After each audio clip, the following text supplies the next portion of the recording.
अस्सलाम वालेकुम। आज हम जिस टॉपिक पे बात करने चाह रहे हैं वो बच्चों में स्कूल के दौरान में एक बहुत कॉमन सी एक हमें प्रॉब्लम नज़र आती है और वालिदैन उसकी वजह से बहुत ज़्यादा मुतासिर होते हैं। उन्हें अंदाज़ा नहीं होता कि हमारा बच्चा जो है वो किस मुश्किल में से गुज़र रहा है। जी हाँ, बिल्कुल। आज हम बात करेंगे डिस्लेक्सिया के बारे में और उसके हवाले से मैं डॉक्टर साहब से बात करना चाहूँगी कि आप हमें पहले डिस्लेक्सिया का तारुफ़ करवाएं कि ये क्या मसला है, क्योंकि ये मसला हमें तब नज़र आता है वालिदैन को, ख़ास तौर पे जब बच्चा उनका स्कूल जाने की उम्र का होता है। बिल्कुल बिल्कुल। हालांकि ये होता शुरू से है जी, लेकिन आइडेंटिफाई तब होता है जी।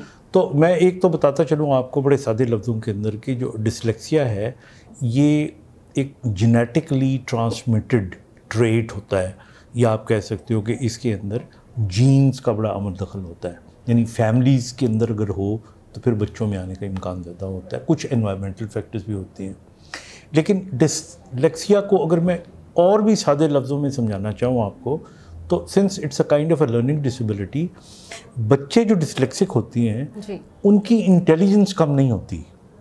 यानी ये बात ध्यान में रखना चाहिए कि they are as intelligent as any normal child, बिल्कुल। लेकिन उनकी इंटरप्रिटेशन जो होती है वो डिफरेंट होती है। जी। मतलब वो अगर कुछ पढ़ेंगे तो पढ़ने के बाद जो उसके मीनिंग्स निकालेंगे, हो सकता है कि वो मीनिंग्स ज़्यादातर जो नॉर्मल बच्चे हैं उनसे डिफरेंट हट के हो सकते हैं। बिल्कुल सही।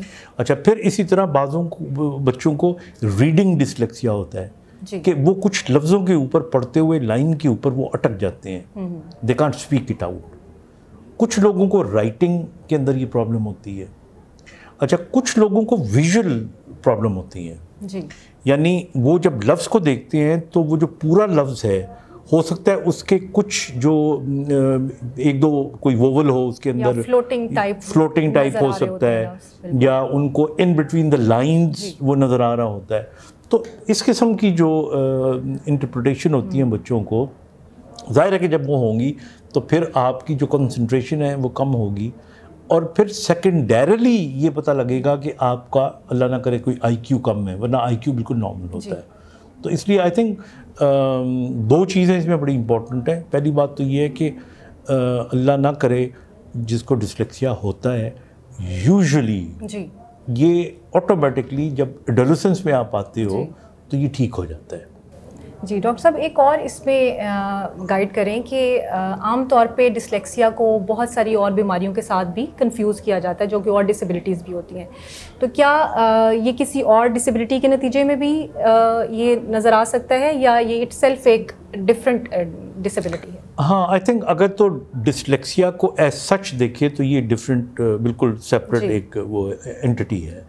लेकिन कुछ बच्चे जो बहुत माइल्ड सेरेब्रल पॉलिसी के बच्चे होते हैं, जी, जी, उनके अंदर चूँकि लर्निंग डिसेबिलिटीज़ होती हैं तो उनके अंदर डिस्लेक्सिया भी हो सकता है। जी, अच्छा, फिर बड़ी उम्र के अंदर बाज़ लोगों को या इवन छोटे बच्चों को हेड इंजरी के बाद डिस्लेक्सिया हो सकता है।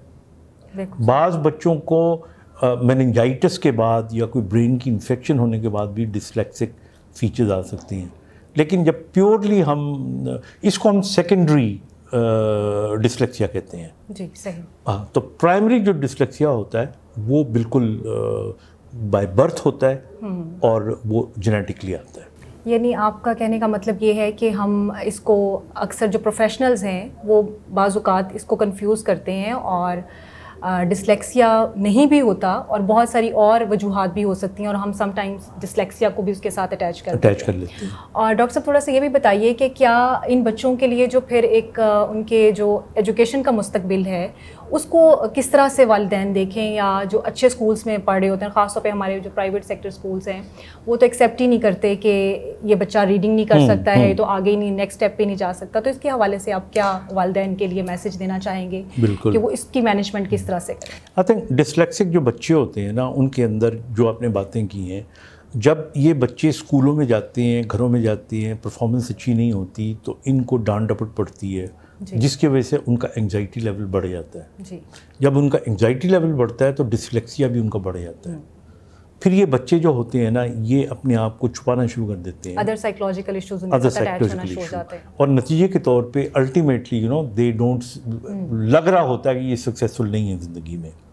अब इस मौके पे अगर माँ बाप उनको थोड़ा सा बूस्ट करें, उनको थोड़ा सा कॉन्फिडेंस उनका बहाल करें, उनके ऊपर अटेंशन दें, اور جو ٹیچرز ہیں اگر ان کو تھوڑا بہت آئیڈیا ہو جاتا ہے کہ یہ ڈسلیکسک بچہ ہے، تو ڈسلیکسیا کا میں نے دیکھا ہے کہ اگر بار بار آپ ریپیٹ کریں، بار بار وہ کام جس کے اندر آپ اٹک رہے ہوتے ہیں بار بار آپ ریپیٹ کریں، تو وہ آٹومیٹکلی، کیونکہ ہمارے برین کے اندر کچھ رستے بن جاتے ہیں جو ہمارے سب کانشیسلی بن رہے ہوتے ہیں، تو یہ بچے امپروو کرتے ہیں، اور یہی ان کی بالکل ایکسٹرا پریکٹسز ہیں، ان کی تھیراپیز ہیں.